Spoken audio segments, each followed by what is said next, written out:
За өнгөрсөн 10 жилийн хугацаанд Монголын бизнесүүд энэ эрх баригч Монгол Ардын намын хулгай ковид хавсарсан давхар цохилтонд өртөд одоо ер нь бол сэхэнд байгаа гэж хэлж болно. Бизнесийн орчин өдөр ирэх тусам дороотож байгаа. Хувийн хвшлийн орон зай өдөр ирэх тусам хумигдж байгаа.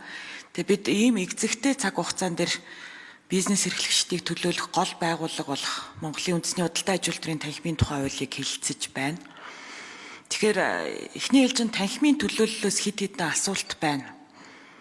2025 онд улсын хэмжээнд 263 мянган аж ахуй нэгж бүртгэлтэй байгаагаас 117 мянган аж ахуй нэгж идэвхтэй үйл ажиллагаа явуулж байгаа гэсэн тоо баримт үндэсний статистикийн хороо өгч байна. Тэгвэл танхимд гишүүнчлэлтэй 6768 аж ахуй нэгж байгаа талаар сая байнгын хороон дээр тодруулсан. Тэгэхээр энэ 6768 гишүүн чинь нийт идэвхтэй үйл ажиллагаа явуулж байгаа аж ахуй нэгжүүдийн ердөө нэг 5-6% байгаад байгаа гэсэн үг. Тэгэхээр танхим ер нь одоо энэ гишүүнчлэлийнхаа бодлого дээр ямар бодлого барьдгийг, гишүүнчлэлээ нэмэгдүүлэх чиглэлээр ямар хөтөлбөр хэрэгжүүлдгийг, ер нь энэ гишүүнчлэлийнхаа тоонд хангалуун байдаг уу? Би бас ийм олон улсын зарим одоо харьцуултуудыг харахыг зорилоо л да. Тэгэхээр ийм сайн дураараа эвлэлтэн нэгдэг танхимтай дийлэнх улс орнуудад нэг за ядаж нэг минимум 10% одоо компаниудын 10%-ийг бол гишүүнчлэлтэй хамруулсан байд юм байна. Тэгэхээр та нарт яг энэ тал дээр тодорхой тоо баримт судалгаанууд байна уу? Ер нь энэ гишүүнчлэлээ нэмэгдүүлэх чиглэлээр ямар үйл ажиллагаа явуулж байна? Ер нь Монголын үндэсний худалдаа аж үйлдвэрийн танхим бизнес эрхлэгчдэд зүй ёсоор төлөөлж чадж гин гэж үзэж гин гэдэг асуудал. Улсын их хурлын талаас харуул танхимыг бизнес эрхлэгчдийн дуу хоолой гэж хардаг учраас хуулийн төслүүдийг бол танхим дээр хийгээд байгаа шүү дээ.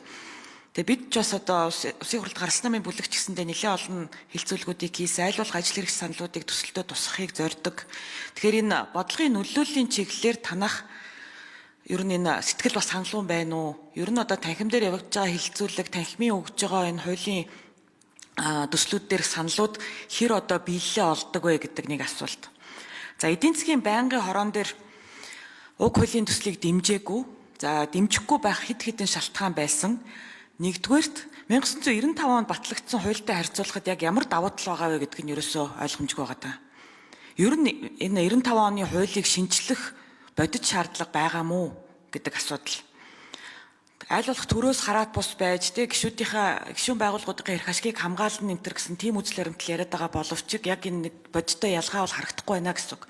Ер нь бид эрх зүйн доктортой байдлыг бас их чухалчлах хэрэгтэй шүү дээ. Тэгэхээр өнгөрсөн 20 жилийн хугацаанд бий болсон одоо энэ танхим дээр байгаа бүтэц бүрэлдэхүүн одоо энэ бүх одоо байгууллагын соёл институцийн төлөвшлийг одоо энэ хуулиар ахаад эвдээ хайчих үедээ гэсэн болгоомжлол зүй ёсоор байгаа.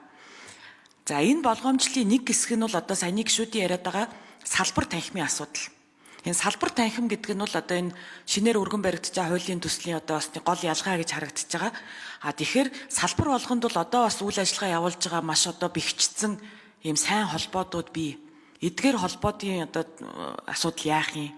За эсвэл одоо ингээд энэ танхимынхаа бас бүтцийг бүр эвдчих. Тэгээ 50 компани нийлээл янз бүрийн салбар танхимууд бий болгоол одоо бүр нэг ийм үүрээ эвдсэн шоргоолчийг болчих үе ч гэсэн болгоомжлол байгаад байгаа. Тэгэхээр яг энэ шинжилсэн хариулга оруулж ирж байгаагийн бас яг бодит зорилго нь юу вэ? Яг ямар ийм тодорхой ялгаа бас байна вэ гэдгийг хууль санаачлагчаас асууя.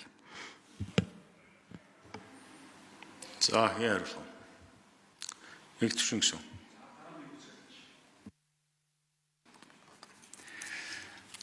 Тэгээ 95 оны хуулиар танхимууд одоо байгуулагдах хэрэгтэй байгаа. Орон нутгийн зарчмаар танхим байгуулагдахаар ингээд заасан байгаа. Гэтэ бодит байдал дээр бол яг Улаанбаатар хотын танхимаас 2015 онд Улаанбаатар хотын танхим байгуулагдсан. Тэрнээс өөрөөр одоо орон нутгийн танхимууд байгуулагдаагүй. Энэ нь өөрөө байгуулагдахгүй байсан шалтгаан болохоор бие даасан одоо шилээд санхүүгдээ үйл ажиллагаа явуулах болцоо байхгүй. Эдийн засгийн хувьд ч гэсэн энэ татвар хураамжууд нь одоо хангалттай үйл ажиллагаа явуулах боломж байхгүй учраас танхимын одоо нэг хэсэг ажилтан одоо танхимын одоо бүтцэд орж орон нутгийн одоо энэ танхимын үйл ажиллагаанууд явдаг байсан. Тэгэд энэ нь өөрөө энэ танхимын нөгөө төлөөлөх чадварыг алдагдуулж өөрөөр хэлбэл аймаг нийслэлүүд дээр одоо тэндээ очиж аж ахуй нэгжүүд нь гишүүнчлэлээ илүү одоо тэндээ үүсгээд Тэгээд үндэсний танхим дээр илүү бодлогын асуудлууд ярих одоо ийм болцоо орон зайнууд гарна гэж одоо хуулийн хувьд тэгж харагдсан ч гэсэн аж ахуй нэгжүүд нь нөгөө орон нутгийн салбарууд байхгүй болохоор бүгдээрээ үндэсний танхим дээр очиод одоо орцсон. Тэгэхээр тэнд цөөн одоо гол нөгөө үйл ажиллагаа явуулдаг том компаниудын төлөөлөл илүү ороод жижиг дундууд ч юм уу аж ахуй нэгжүүдийн хувьд бол яг энэ болцоо боломж хязгаарлагдмал учраас энд төлөөлөх чадвар энэ хэмжээгээр унсан байгаа. Тэгэхээр энэ хуулийн өөрчлөх болсон одоо зайлшгүй шаардлагуудын нэг нь бол эдийн засгийн салбаруудаар ягаад гэвэл салбаруудаар энэ танхимыг өргөжүүлэх ёстой байна гэдэг. Нөгөө талаас энэ салбарын дээр сая таны тэр болгоомжл бас яг үнэхээр яг байх ёстой болгоомжл байгаа. Одоо яг олонхын төлөөлөл автсан яг энэ холбоодуудыг бужигнуулж болохгүй. Сая мэргэжлийн нэгдсэн холбоодын тухай хуулийн дээр ч гэсэн бас энэ нь өөрөө бас тодорхой хэмжээгээр ийм одоо үл ойлголт бий болгох, зарим нэг хэмжээгээр амбиц одоо жишээлбэл бий болгох тэр олон жил болцсон, зарим нь 100 жил болцсон холбоодууд байна. Одоо гишүүд нь зүгээр үйл ажиллагаа явуулдаг. Энийг бас ингээд хэвийн байдлыг алдагдуулах бас тийм эрсдлүүд харагдсан. Тэгэхээр танхимын хувьдсан бас яг энэ асуудал оруулахын тулд хуулийн төсөл дээр бас заалт оруулж ирсэн байгаа.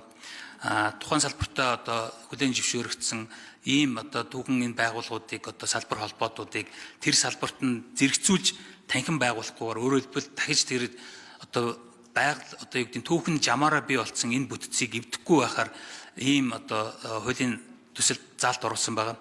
Тэгээ энэтэй холбогдуулж өмнө энэ хуулийн төсөл хилцүүлэх явцад 20 орчим яг энэ олонхын төлөөлөл автсан төрийн бас байгууллага энэ мэргэжлийн холбоодуудтай уулзалтууд хийсэн. Тэгэхээр энэ байгууллагуудаас энэ танхимын хуулийн үндэслэл баримтлалыг танилцуулж одоо уулзалт ярилцлага хийхэд бол одоо энэ байгууллагуудын хувьд бол нааштайгаар хүлээж авч байгаа. Тэгэхээр энэ нь одоо холбоодууд нь өөрөө танхимыг бүрдүүлэх одоо хэсэг нь болохоор аж ахуй нэгжүүдийн бас хамраг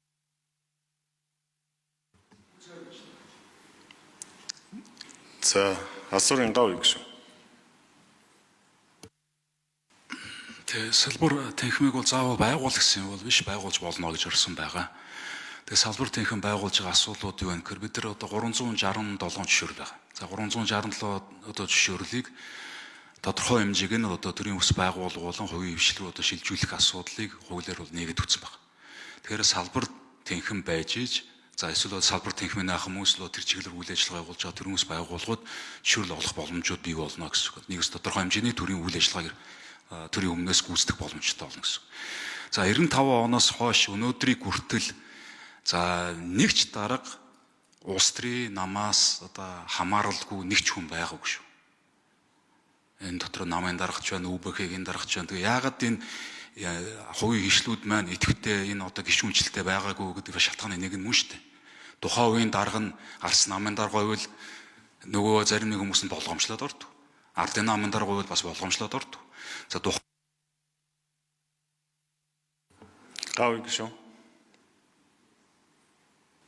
За одоо өнөөдрийн байдлаар манай засгийн газрын бодлогыг манай намын гишүүн одоо танхимыг толгоолоод явжвал бодлого сүрсэн юм ярихгүй.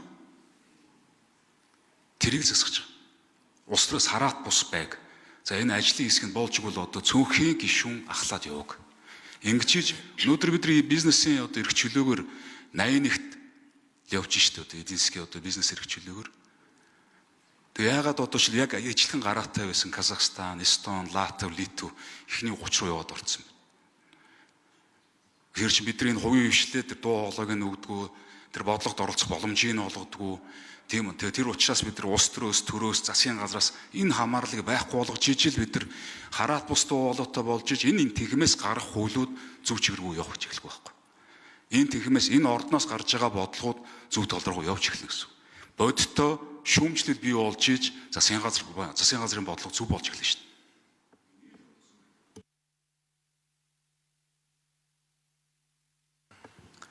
Дөрөв номерын микрофон. За жаргалан гишүүний асуултанд хариулъя. Бизнесийн орчны судалгаа сүүлийн 10 жил тогтмол буурсан муу үзүүлэлттэй байгаа. Нэгдүгээрт тогтмол буурч байгаа. Энэ нь бол тодорхой 4-5 хууль эрхцэн орчин буюу зохицуултуудтай холбоотой гэж бизнес эрхлэгч нар өөрсдөө дүгнсэн байдаг. Тэр хууль эрхцэн орчнуудыг сайжруулах чиглэлээр танхим өнгөрсөн хугацаанд 40 гаруй хууль ажлын хэсэг хууль ажлын хэсгүүдэд орж төлөөллөөрөө дуу хоолойгоо хүргэж ажиллаж байгаа. Гэвч тэр саналууд тусдаггүй. үр дүн байхгүй. Тэгэхээр энэ хуулийн зохицуулалтаар дамжуулаад танхим нэгэн төлөөллийн хувийн хөгжлийн төлөөллийн төв байгууллагын бол энэ хувийн хөгжлийг төлөөлөх мандатаа бас нэг баталгаажуулъя гэсэн ийм санаачлагыг дүрт явж байгаа. Хоёрдугаарт гишүүнчлэлээр аваад үзэх юм бол нийтийн эрх зүйтэй 119 улсад албан журмын гишүүнчлэл байна. Хувийн эрх зүйн 77 улсад сайн дурын гишүүнчлэлтэй байгаа. Аз болон Төв Азийг аваад үзвэл бол хосолсон байдлаар явж байгаа. Тэгээ танхимын санал бол хосолсон байдлаар явах цаг нь болцсон гэж институцийн хувьд үзэж байгаа. Энэ нь ч өөрөө бас